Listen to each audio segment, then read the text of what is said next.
Hello everyone, welcome back to Naina Singh motivation. आज की ये वीडियो उन लोगों के लिए बहुत ज़्यादा हेल्पफुल होगी जो किसी भी तरह के एग्जाम्स की प्रिपरेशन कर रहे हैं या फिर स्पेशली यूपीएससी की प्रिपरेशन कर रहे हैं, इंक्लूडिंग दोज जो ब्रह्मचर्य का भी साथ में पालन कर रहे हैं।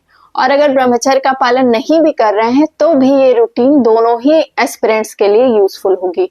तो आइए जानते हैं कि रूटीन क्या होनी चाहिए। उसके लिए वीडियो में आगे बढ़ते हैं।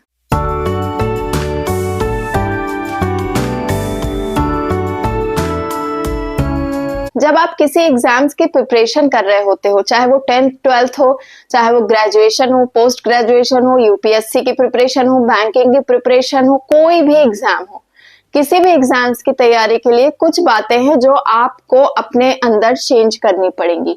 जैसे कि अपना लाइफ स्टाइल। सबसे पहले तो आपको अपना लाइफ स्टाइल चेंज करना है। चेंज करके क्या ऑप्ट करना है? एक डिसिप्लिन आपको ऑप्ट करना है। साथ में आपको ईश्वर की कृपा भी लेनी है, क्योंकि उनके बिना आपको कुछ भी नहीं मिलेगा। अगर आपको हार्ड वर्क के थ्रू आपको जो मिल जाता है वो तो मिल जाएगा, बट वो उसके बेस्ट रूप में आपको नहीं मिलेगा। ठीक है, तो सबसे पहले आपको भगवान की शरण लेनी है। जो भी आप प्रिपरेशन करने जा रहे हो उसको सबसे पहले आप भगवान को सौंप दो और उनको बोलो कि हे भगवान, अब मैं अपना तो हार्डवर्क देख रहा हूँ, बट पास या फेल या बेस्ट रूप में जो भी आप देना चाहते हो वो आप पर डिपेंडेंट है। ठीक है, सबसे पहले उन पर सौंप दीजिए। उसके बाद अपना डेली रूटीन आप पहले बनाइए विथ सीरियसनेस। आपकी जो दिनचर्या है वो बहुत सीरियस हो जानी चाहिए। दुनिया से आप कट जाओ। ऐसा नहीं कर सकते आप कि आप खेल भी रहे हो, आप दुनियादारी भी कर रहे हो और साथ में पढ़ाई भी कर रहे हो। सबसे पहली चीज। और सीरियसनेस मतलब मैं यहाँ पर आपको एक ऐसा रूटीन बनाऊंगी, मुझे आप बाद में बताइएगा कि ये रूटीन आपके लिए हेल्पफुल है या नहीं। ठीक है, तो रूटीन में आपको क्या करना है? साथ में आप अगर आप ब्रह्मचर्य का भी पालन कर रहे हो तो आप पालन करते करते भी आप यूपीएससी के लिए तैयारी कर सकते हो, कोई भी एग्जाम्स के लिए तैयारी कर सकते हो, ना ही सिर्फ यूपीएससी। ठीक है, और अगर आप ब्रह्मचारी नहीं हो, ब्रह्मचर्य का पालन नहीं कर रहे हो, तो भी आप ये रूटीन फॉलो कर सकते हो, कोई प्रॉब्लम नहीं है। रूटीन में क्या इंक्लूडेड है? आपको सबसे पहले अर्ली मॉर्निंग उठना है। अर्ली मॉर्निंग का मतलब है मेरा कि आप 3:30 से 4 के बीच में उठ जाओ। मैं ये नहीं कहती कि आप 2 बजे उठ जाओ। 2 बजे आप एटलीस्ट आपकी नींद भी पूरी होनी चाहिए, क्योंकि अगर नींद नहीं पूरी होगी, आप रात रात भर जग कर पढ़ोगे तो आपको हेलुसिनेशन की प्रॉब्लम हो सकती है। आप अपना पढ़ा हुआ ज्यादा देर तक याद नहीं कर सकते। ठीक है, तो नींद और हेल्थ हर पढ़ाई के लिए सबसे ज्यादा इंपॉर्टेंट है और कंसंट्रेशन के लिए भी सबसे ज्यादा इंपॉर्टेंट है। तो मैं नींद को भी आपके प्रेफरेंस दूंगी। प्लस अगर मैं रूटीन की बात अगर कर रही थी तो वो है आपका अर्ली मॉर्निंग उठ जाना। 3:30 से 4 के बीच में आप उठ जाओ, फ्रेशन अप होकर। ठीक है, और आप 1 घंटा ले सकते हो। 4:30 बजे उठे हो तो 5 बजे तक का टाइम ले सकते हो। 3:30 पे है तो 4:30 तक उठ सकते हो। ठीक है, उसके बाद से आप 7 बजे तक रिवीजन कर सकते हो पिछले दिन का जो भी पढ़ा हुआ है। ऐसा नहीं करना है कि आपको कुछ न्यू कंटेंट उठाकर उस पर फोकस करना है। अर्ली मॉर्निंग में आप कुछ नया नहीं पढ़ो, क्योंकि वो ब्रह्म मुहूर्त का टाइम होता है। और कहते हैं कि जो सुबह सुबह पढ़ा गया हो ना, अगर आप उसको एक बार भी रिवाइज कर लेते हो तो वो आपको कंठस्थ हो जाता है, वो आप भूलते नहीं हो। ठीक है, तो आप दिन भर का जो भी पढ़ते हो अर्ली मॉर्निंग में ये रूटीन शेड्यूल बना लो अपना कि उसको आप सिर्फ रिवाइज करोगे 1 बार 2 बार, और 7 बजे तक आप सिर्फ यही करो। ठीक है, 7 बजे उठ के अपना नहाना धोना जो भी आपको करना है करिए। ब्रह्मचर्य का पालन कर रहे हो तो सुबह ही आप नहा लो, 1 घंटा का टाइम आपके लिए मैंने पहले ही बता दिया। उसके बाद आप कुछ भी ब्रेकफास्ट ले सकते हो, फ्रूट्स ले सकते हो। ठीक है, ऐसा नहीं है कि आपको हैवी मील लेना है, क्योंकि अगर आप हैवी मील लोगे ना पूरे दिन तो आपके अंदर एक आलस रहेगा, नींद ज्यादा आएगी। तो थ्रू आउट योर प्रिपरेशन आपको किस चीज पर फोकस करना है? लाइट मील पर फोकस करना है और थोड़ा थोड़ा खाना है।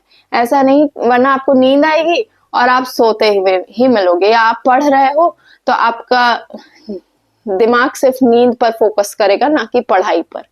तो आपको पहली चीज तो लाइट ब्रेकफास्ट लेना है, लाइट मील लेनी है, लाइट डिनर लेना है, सब कुछ। ठीक है, तो आप 7 बजे फ्रूट्स ले सकते हो और उसके बाद 8, 9 या 10 तक का टाइम ले सकते हो। अगर आप ऑफिस गोइंग हो या फिर कोई मार्केट का काम है, घर का कुछ काम है, साफ सफाई है, ठीक है, या बाहर का कुछ काम है, आप 10 बजे तक कर लो, ठीक है। 7 से 10 इंक्लूडिंग योर फ्रूट्स वगैरह आप ले लो, खा पी लो। उसके बाद 10 से 10:15 के बीच में आप बैठ जाओ पढ़ने, कुछ नया, जो आपको कोई नया टॉपिक है आप उस पर जोर दो, वो पढ़ो। फिर 10 बजे से आप 12, 12:30 बजे तक पढ़ सकते हो। अगर कोई और काम नहीं है, सब चीज से मन हटाकर आप उस पर फोकस करो 10 से 12:30। और उसके बाद 12:30 से 1 के बीच में आप अपना लंच लो, कोई भी मील, ठीक है।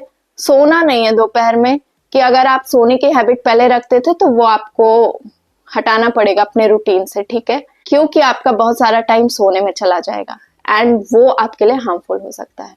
तो आप 12:30 से 1 के बीच में अगर आपको कोई लंच ब्रेक लेना है आप लो, खाना वाना खाओ। उसके बाद 1 बजे से 1:30 बजे तक का थोड़ा टहल लो, रेस्ट कर लो। 2 बजे तक हर हालत में फिर से पढ़ने बैठो। जो कंटेंट आपने पढ़ा है 10, 10:15 से 12 बजे तक, वो एक बार रिवाइज करो, क्योंकि वो रिवाइज करना जरूरी है। साथ में कुछ नया पढ़ो, ठीक है। 2 से 4 या 4:30, 5 बजे तक आप ये काम करो। 5 से 7 बजे तक आप कोई भी अपना ब्रेक ले सकते हो, कुछ इवनिंग स्नैक लेना चाहो ले सकते हो, आप बाहर टहलने जा सकते हो। क्योंकि देखिए, हर टाइम सिर्फ पढ़ाई पढ़ाई पढ़ाई भी नहीं करना है, थोड़ा सा माइंड को ब्रेक देते रहना है। जब आप ब्रेक दोगे ना, ब्रेक देने का मतलब ये नहीं है कि आप जाकर गॉसिप्स में लग गए, नहीं। ब्रेक देने का मतलब ये है कि कुछ थोड़ा फ्रेश एयर ले लो, थोड़ा भजन वगैरह सुन लो, थोड़ा सा मोटिवेशनल सॉन्ग सुन लो, है ना, ताकि उससे आपको थोड़ा बल मिलता रहे कि नहीं अभी और पढ़ना है ना, ताकि आपको अंदर से प्रोत्साहन मिलता रहे, कोई ढकेलता रहे कि अभी पढ़ना है, अभी रिवाइज करना है, ठीक है। ये चीज करने को मैं बोल रही हूँ। ब्रेक लेने का मतलब ये नहीं है कि आप जाकर मूवी देख लो, कोई फिल्मी सॉन्ग सुनने लग जाओ, दुनियादारी में लग जाओ, ये नहीं करना है। खुद को अकेले ही रखिए, कुछ इंपॉर्टेंट काम हो वो निपटा लीजिए, डिपेंडिंग अपॉन योर टाइम। पढ़ाई में सबसे ज्यादा इंपॉर्टेंट है आपका कंसंट्रेशन, ठीक है, मैं उस पर बाद में आऊंगी। साथ में आपको क्या करना है, आप 5, 6, 7 तक ये कर लो। फिर 7 से 7 अगर आप ब्रह्मचारी हो, ब्रह्मचर्य का पालन कर रहे हो, तो 7:30 तक आप डिनर भी ले लो। उसके बाद आप पढ़ने बैठ जाओ। अदरवाइज अगर आप ब्रह्मचारी नहीं हो, ब्रह्मचर्य का पालन नहीं कर रहे हो, तो आप 9 बजे तक डिनर ले सकते हो, ठीक है। तो 7 से 9, 9:30 तक आप ये देख लो कि डिनर कब करना है, depending upon your Brahmachari lifestyle. उसके बाद आप जो है 9:30 तक आप हर हालत में बेड पर आ जाओ, सोना है क्योंकि अर्ली मॉर्निंग उठना है, ठीक है। जब आप रात में पढ़ाई करके सोते हो ना, तो आप सो भी रहे होते हो, तो आपका माइंड कुछ ना कुछ रीड कर रहा होता है, आपको फालतू के इधर उधर के सपने नहीं आएंगे। आप सोते हुए भी रहोगे तो आपका माइंड पढ़ाई में ही रहेगा। आप जो पढ़कर, जो देखकर, जो करके आप आंखें बंद करोगे, वही चीज आपके माइंड में चलती रहेगी। तो कोशिश करिए कि जब आप बेड पर जाओ तो भी 2-4 लाइनें जो सबसे ज्यादा आपको पूरे दिन में टफ लग रही है ना, मैं ये आपको एक टिप्स दे रही हूँ कि आपने जो पूरे दिन में पढ़ा है उसमें जो आपको सबसे ज्यादा टफ लग रहा हो कि यार ये तो टफ है, मेरे को समझ नहीं आएगा, इस पे ज्यादा जोर देना पड़ेगा, वो चीजें आप हाईलाइट करके रखो।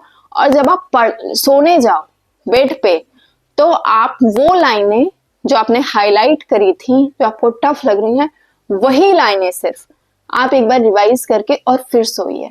तो इससे ये होगा कि आप सोओगे लेकिन आपका माइंड वो रीड करता रहेगा। 1-2 बार आप रिवाइज करके वो हाईलाइटेड लाइंस, उसके बाद सोइए। और फिर सुबह उठकर सबसे पहले वही लाइंस को फिर रिवाइज करिए, अर्ली मॉर्निंग इन ब्रह्म मुहूर्त आप वो रिवाइज करिए, और साथ में अपने जो दिन भर का जो पढ़ा हुआ है वो रिवाइज करिए।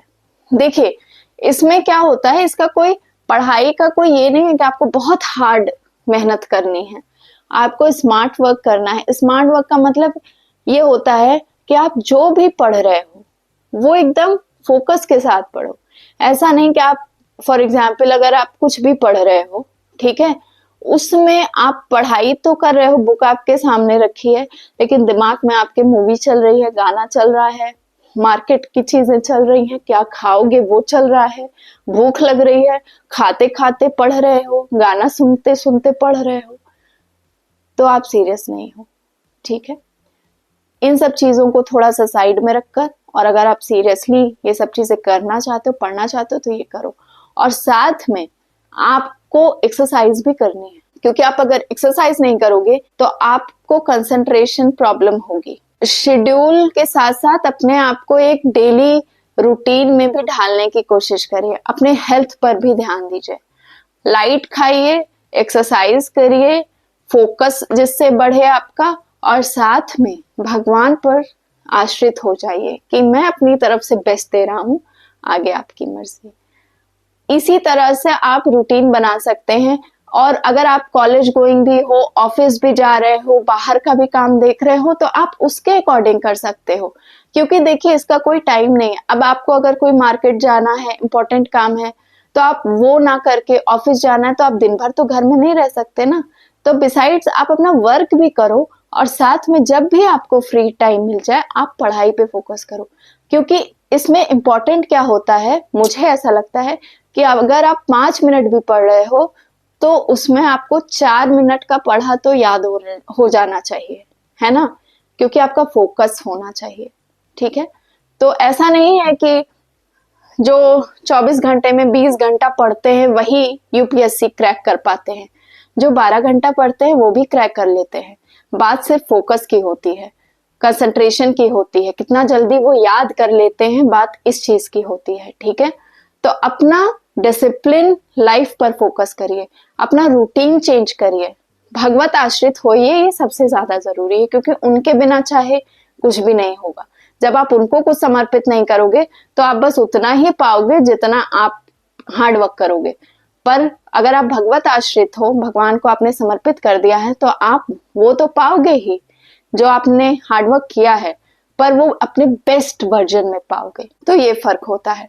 आप बताइएगा मुझे कि ये जो मैंने शेड्यूल बताया है वो आपके लिए हेल्पफुल है कि नहीं, और जो बातें मैंने बताई हैं वो आपके काम आई कि नहीं, जरूर बताइएगा। साथ में वीडियो आपको कैसी लगी ये भी बताइएगा। चैनल पर नए हैं तो सब्सक्राइब भी कर लीजिएगा, और साथ में बेल आइकन हिट करना मत भूलिएगा, ताकि ऐसे ही कंटेंट आपको मैं और दे सकूं। मिलती हूँ आपसे नेक्स्ट वीडियो में।